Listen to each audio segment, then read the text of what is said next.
Olá, queridos irmãos, graça e paz da parte do nosso Senhor Jesus Cristo a cada um. Quero saudá-los com o lema para essa semana, 2 Tessalonicenses, capítulo 3, versículo 1, onde o apóstolo Paulo diz: irmãos, orem por nós, para que a palavra do Senhor se propague e seja glorificada, como também está acontecendo entre vocês. Como é importante estarmos atentos à oração e orarmos por aqueles que anunciam a palavra de Deus, por nós que somos todos chamados a fazermos isso, a falarmos de Cristo, a anunciarmos a palavra dele, para que traga libertação e salvação a todas as pessoas. Com essa palavra, saúdo a todos. E nós queremos iniciar o culto em nome e na presença de Deus, que é Pai, Filho e Espírito Santo. Amém. Queridos, convido a baixarmos a cabeça para orarmos. Obrigado, Pai amado, por podermos mais uma vez silenciar diante da Tua palavra. Clamamos pelo Teu Santo Espírito, que Ele esteja falando aos nossos corações e mentes através da pregação. Dá-nos sabedoria, dá-nos discernimento, Senhor, para compreendermos a Tua vontade e o Teu querer. Obrigado por cada pessoa que pode estar assistindo esta pregação, que Tu estejas falando ao coração de cada uma também. Perdoa, Senhor, nossos pecados. Tu sabes, Tu conheces tudo aquilo que está dentro do nosso coração e o quanto precisamos de Ti. Ajuda-nos, Senhor, a percebermos isso também. Por Teu Filho Jesus, nós oramos e pedimos. Amém. O texto indicado para hoje se encontra em Mateus capítulo 23, versículos 1 até o 11. Diz o seguinte: Então Jesus disse à multidão e aos seus discípulos: os mestres da lei e os fariseus se assentam na cadeira de Moisés. Obedeçam-lhes e façam tudo o que eles dizem, mas não façam o que eles fazem, pois não praticam o que pregam. Eles atam fardos pesados e os colocam sobre os ombros dos homens, mas eles mesmos não estão dispostos a levar um só dedo para movê-los. Tudo o que fazem é para serem vistos pelos homens. Eles fazem seus filactérios bem largos e as franjas de suas vestes bem longas.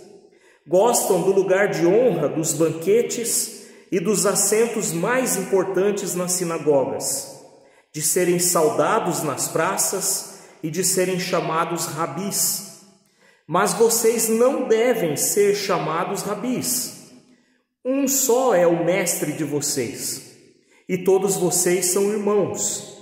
A ninguém na terra chamem pai, porque vocês só têm um pai, aquele que está nos céus.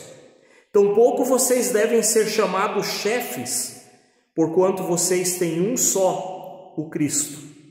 O maior entre vocês deverá ser servo, pois todo aquele que a si mesmo se exaltar será humilhado, e todo aquele que a si mesmo se humilhar será exaltado. Até aqui essa palavra. Queridos, nessa semana mesmo, eu soube de uma pessoa que pouco pratica, pouco vem, pouco participa da igreja. Ela disse o seguinte: o meu motivo é a arrogância das pessoas e a hipocrisia das pessoas que estão lá dentro da igreja, que lá aparentam ser uma coisa que não são. Quantas vezes eu ouvi essa mesma queixa de pessoas que já vieram na comunidade, que já participaram de alguma atividade junto com os irmãos, mas se frustraram com o comportamento dessas pessoas. Você já ouviu isso? Será que existe isso dentro da igreja? Pessoas que falam uma coisa e vivem outra? Pessoas que aparentam ser uma coisa e na verdade são outra? O texto de hoje aponta para isso. No tempo de Jesus Cristo, esse discurso foi feito para todos que estavam ali, inclusive os discípulos, e ele afirmou que os líderes religiosos, os mestres da lei, os fariseus estavam assentados na cadeira de Jesus, ou melhor, na cadeira de Moisés. Essa é uma forma figurada de dizer que essas pessoas eram responsáveis por ensinar, por transmitir a lei de Deus no Antigo Testamento, nas sinagogas, nos templos.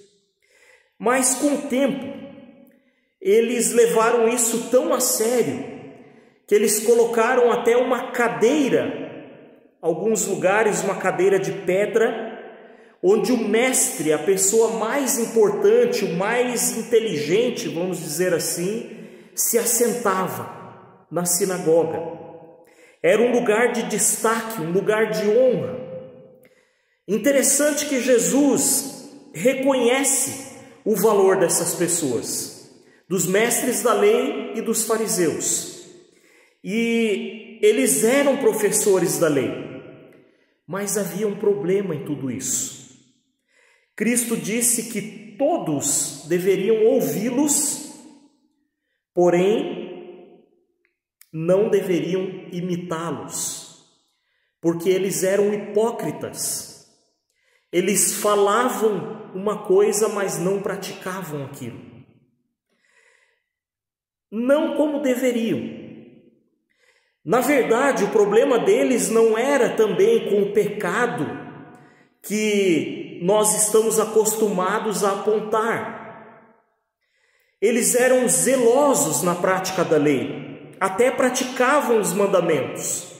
Não eram ladrões, nem eram adúlteros, nem homicidas. Não assim como está escrito na letra e como eles interpretavam. Eles obedeciam essas coisas, mas com a intenção de mostrar para os outros. A intenção era se aparecer, para se acharem melhores do que os outros. Eles queriam se manter numa posição de destaque, numa posição mais elevada do que as outras pessoas, se achavam superiores. Quanto a isso, nós lemos na Bíblia muitas advertências aos orgulhosos. Olhem que palavra dura nós encontramos em Provérbios. Temer ao Senhor é odiar o mal. Odeio o orgulho e a arrogância, o mau comportamento e o falar perverso. Provérbios capítulo 8, versículo 13. Os mestres da lei, os fariseus, sobrecarregavam a vida das pessoas com as leis que eles ensinavam, que eles obrigavam os outros a obedecerem. Na verdade, isso tem a ver com o que nós falamos na semana passada. Eles achavam que praticando a lei seriam salvos. Era assim que eles buscavam a sua salvação. Negavam a graça de Deus e buscavam a salvação pelos seus próprios esforços. Queridos, parecer justo diante das pessoas não é difícil. O que não conseguimos é esconder de Deus o que está em nosso coração. Mais adiante, nos versículos 27 e 28, do capítulo 23 de Mateus, Cristo expõe o que estava no coração deles. Ai de vocês, mestres da lei e fariseus, hipócritas! Vocês são como sepulcros caiados, bonitos por fora, mas por dentro estão cheios de ossos e de todo tipo de imundície. Assim são vocês. Por fora parecem justos ao povo, mas por dentro estão cheios de hipocrisia e maldade. Eles carregavam pequenas caixinhas, os filactérios, atadas no braço esquerdo, presa no peito, na testa. Dentro dessas caixinhas tinham pequenos rolinhos de papel com versículos bíblicos. As suas vestes, as vestes dos sacerdotes, dos mestres da lei, pela lei do Antigo Testamento, deveriam ter 3 dedos de uma franja. Eles sempre faziam bem maiores, para mostrar para os outros quem eles eram. Eles cuidavam muito das coisas externas, naquilo que os outros viam, mas o coração deles estava bem longe de Deus, por causa do orgulho. Faziam tudo para estarem presentes em banquetes, em cerimônias públicas, ocuparem lugares de honra nesses banquetes, dessas cerimônias, nas sinagogas, adoravam ser bajulados pelos outros e de serem chamados mestres. Os discípulos não deveriam se apegar a esses costumes. Aliás, esse era um dos motivos pelos quais Jesus Cristo era tão respeitado pelas pessoas. Não eram as roupas que ele usava, não eram os adereços que ele usava, mas seu comportamento humilde e coerente com aquilo que ele falava, baseado no amor e na misericórdia pelas pessoas, coisa que os mestres da lei e os fariseus não tinham. Nesse sentido, os discípulos deveriam aprender do verdadeiro mestre, de Cristo. Eles não deveriam se deixar chamar de mestres, porque mestre era somente um, e todos entre eles eram irmãos. Não deveriam dar honra demasiada a ninguém, a não ser a Deus Pai, porque Ele sim é o guia e Senhor. Cristo queria que os seus discípulos tomassem cuidado com a tentação que é reivindicar para si autoridade e honra que só pertencem a Deus. Irmãos, Cristo trouxe um ensino totalmente novo e revolucionário para dentro da sua igreja. O maior no reino de Deus é o mais humilde, ou seja, não é o que é servido, mas é o que serve. Diante de Deus, quem se exaltar será humilhado, e quem se humilhar será exaltado, como nós lemos em 1 Pedro. Da mesma forma, jovens, sujeitem-se aos mais velhos, sejam todos humildes uns para com os outros, porque Deus se opõe aos orgulhosos, mas concede graça aos humildes. Portanto, humilhem-se debaixo da poderosa mão de Deus, para que Ele os exalte no tempo devido. 1 Pedro 5, versículos 5 a 6. Nesse sentido, nos lembramos também de João Batista, que foi alguém famoso no seu tempo, que chamou a atenção de multidões, mas não se apegou a essas coisas. Diante de Cristo, ele se considerou servo. Olha o que ele disse: é necessário que ele cresça e que eu diminua. Aquele que vem do alto está acima de todos. Aquele que é da terra pertence à terra e fala como quem é da terra. Aquele que vem do céu está acima de todos. João capítulo 3, versículo 30 ao 31.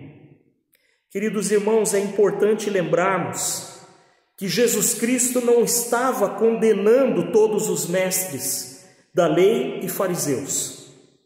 Como hoje, existiam os que praticavam o que ensinavam e os que não praticavam. Existem cristãos que querem viver o Evangelho e vivem o Evangelho em arrependimento e humildade constante, mas existem também aqueles que só aparentam, que só falam, mas não praticam. Na comunidade cristã não há espaço para estrelismo. Isso é uma das coisas mais especiais do Evangelho. Na comunidade cristã todos são iguais, do faxineiro ao presidente da comunidade, da cozinheira ao pastor. Na comunidade cristã jamais uma pessoa deve se elevar acima da outra. Cristo e somente Ele deve ser exaltado, elevado. Vale ressaltar que também não adianta a auto-humilhação, aquela em que a pessoa se parece humilde, mas também com a intenção de que o outro veja, se compadeça. Isso os fariseus também faziam. O fariseu em pé orava no íntimo, disse Jesus: Deus, eu te agradeço porque não sou como os outros homens, ladrões, corruptos, adúlteros, nem mesmo como esse publicano, pecador. Jejuo 2 vezes por semana e dou o dízimo de tudo quanto ganho. Isso está escrito em Lucas 18, 11 a 12. Isso não é humildade, isso é arrogância. Por fim, nós lemos em Miqueias: Ele, Deus, mostrou a você, ó homem, o que é bom e o que o Senhor exige. Pratique a justiça, ame a fidelidade e ande humildemente com seu Deus. Miqueias 6, versículo 8. Somos chamados, queridos irmãos, a sermos justos, a amarmos a fidelidade, a sermos humildes diante de Deus e das pessoas, servindo em amor e gratidão. Somos chamados a nos afastarmos do orgulho, e arrogância e carregarmos as cargas uns dos outros e não aumentá-las. Somos chamados a apontarmos para Cristo como aquele que alivia as nossas cargas e nos ajuda, nos liberta de toda forma de opressão. E nós somos chamados a fazermos tudo isso, cuidando uns dos outros, servindo uns aos outros em amor. Então, queridos, deixo um exercício para nós praticarmos a partir desse texto. Olhemos para as pessoas com amor, com misericórdia, não nos achando melhores do que elas. Recebamos as pessoas, estejamos dispostos a acolhê-las em nossa comunidade, em nossa vida, para a partir da nossa vida, daquilo que Deus tem feito em nós, elas percebam o cuidado, o amor de Deus com elas também. Tomemos essa orientação como um exercício, como uma meta para a nossa vida. Que assim seja. Amém. Convido a baixarmos a cabeça e orarmos. Senhor, queremos te bendizer e te louvar por teu Filho Jesus Cristo, que foi o nosso maior exemplo de humildade, de amor, de coerência. Ajuda-nos, Senhor, a vivermos em gratidão e louvor a Ele, a tudo que Ele fez por nós na cruz, e transforma as nossas vidas, assim, para que consigamos testemunhar com amor, com serviço, com nosso serviço, as pessoas que estão ao nosso redor. Proteja e guarde cada um que está ouvindo essa palavra, toque seus corações e mentes, esteja abençoando e guardando também seu Teno, Dona Érica, a Tami, a Deli, a Rosana. Proteja e guarde, Senhor, também a Lorene, tu sabes as lutas, as dificuldades dela, a Dona Rita. Fala, Senhor, aos corações de cada um desses irmãos, clamamos pela cura deles, também por paz em nosso mundo, principalmente nos lugares de conflito, onde tantas pessoas inocentes têm morrido. Entregamos tudo nas tuas mãos e clamamos pelo teu cuidado, pela tua proteção sobre nossas vidas. E aquilo que não conseguimos lembrar com as nossas palavras, incluímos na oração que tu nos ensinou. Pai nosso que estás no céu, santificado seja o teu nome. Venha o teu reino, seja feita a tua vontade, assim na terra como no céu. O pão nosso de cada dia nos dá hoje, perdoa-nos as nossas dívidas, como nós também perdoamos aos nossos devedores, e não nos deixes cair em tentação, mas livra-nos do mal, pois teu é o reino, o poder e a glória para sempre. Amém. Que o Senhor os abençoe e vos guarde, que o Senhor faça resplandecer o seu rosto sobre vós e tenha misericórdia de vós, que o Senhor sobre vós levante o seu rosto e vos dê a paz. Fiquemos na paz do Senhor. Amém. Eu quero ser